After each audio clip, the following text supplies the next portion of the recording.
નમસ્કાર, spark today ન્યૂઝમાં આપનું સ્વાગત છે। 31મી ડિસેમ્બર વર્ષના અંતે વડાપ્રધાન મોદીના મન કી બાતનો 108નો કાર્યક્રમ વડોદરાના શ્રી લક્ષ્મણ મહારાજ મઠ ખાતે યોજવામાં આવ્યો હતો, જેમાં મોટી સંખ્યામાં લોકો યશસ્વી વડાપ્રધાન નરેન્દ્ર મોદીના 108માં મન કી બાત કાર્યક્રમ સાંભળવા આવી પહોંચ્યા હતા। ગુજરાત વિધાનસભાના મુખ્ય દંડક અને રાવપુરા વિધાનસભાના ધારાસભ્ય બાળકૃષ્ણ શુક્લ તેમજ પૂર્વ ડેપ્યુટી મેયર નંદાબેન જોશી સહિત સંગઠનના કાર્યકર્તાઓ તેમજ વોર્ડ પ્રમુખ મહામંત્રી સહિતની ટીમ આ કાર્યક્રમ વિશે ઉપસ્થિત રહ્યા હતા। સફળતાપૂર્વક કાર્યક્રમને પાર પાડવામાં આવ્યો હતો। પ્રધાનમંત્રી નરેન્દ્ર મોદી 108માં મન કી બાત કાર્યક્રમ જંબુબેડ વિસ્તારમાં આવેલા લક્ષ્મણ મહારાજ મઠ શ્રી રામ મંદિર ખાતે યોજવામાં આવ્યો હતો।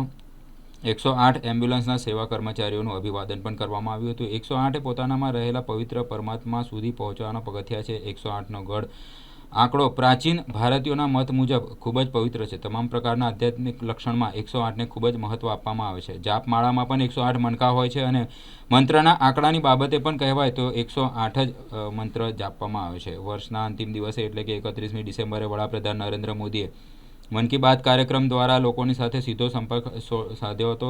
પીએમ મોદીની મન કી બાતનો આ કાર્યક્રમ 108મો એપિસોડ હતો। આજના કાર્યક્રમમાં પીએમ મોદીએ નવા વર્ષની શુભેચ્છા આપવાની સાથે સાંસ્કૃતિક સ્વાસ્થ્ય અને દેશના યુવાનોની તાકાત સહિત રામ મંદિર અને ગુજરાતની પણ ખાસ વાત કરી હતી। આજે માનનીય વડાપ્રધાન શ્રી નરેન્દ્રભાઈ મોદીજી દ્વારા આખા વિશ્વમાં એક અભિનવ પ્રયોગ કે જેમાં દેશના વડાપ્રધાન નાગરિકો સાથે સીધો સંવાદ કરે, એની 108મી કડી જ્યારે મન કી બાતનો કાર્યક્રમ આજે હતો। આખા દેશમાં આ કાર્યક્રમ દરેક ગલીમાં દરેક વિસ્તારોમાં જોવાય છે, ત્યારે વડોદરા શહેરમાં તેનું અલગ પ્રકારે આયોજન કરવામાં આવેલ છે। આપણે બધા જ જાણીએ છીએ કે 22મી જાન્યુઆરીએ પ્રભુ રામચંદ્ર જ્યારે તેના નિજધામમાં વિરાજવાના છે, ત્યારે આ કાર્યક્રમ અલગ એટલા માટે છે કે વડોદરા શહેરના તમામ પ્રાચીન રામ મંદિરોમાં આ કાર્યક્રમનું આયોજન કરવામાં આવે છે। આ વિસ્તારમાં એટલે કે વોર્ડ નંબર 14માં વર્ષો જૂનું રામ મંદિર છે, ખીરગાંવકરનું રામ મંદિર છે, જેમના હાલના સંચાલક રાઘવેન્દ્રજી છે। અમારા એવું કહીએ કે વડોદરા શહેરના 3 થી 4 પેઢીના બાળકોને સંસ્કૃત શીખવાડવામાં અહીંયા આવતું હતું,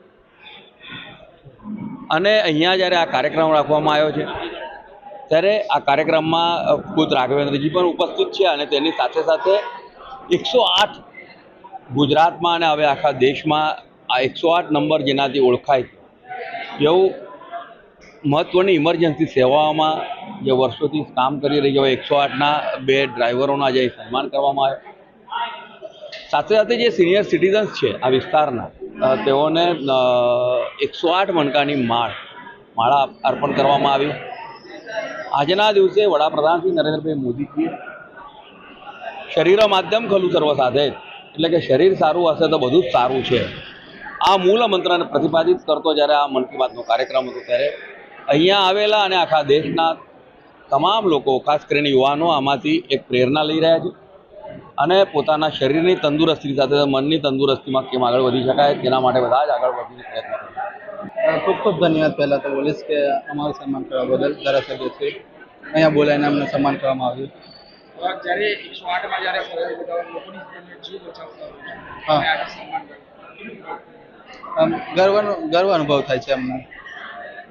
ખૂબ ખૂબ ધન્યવાદ।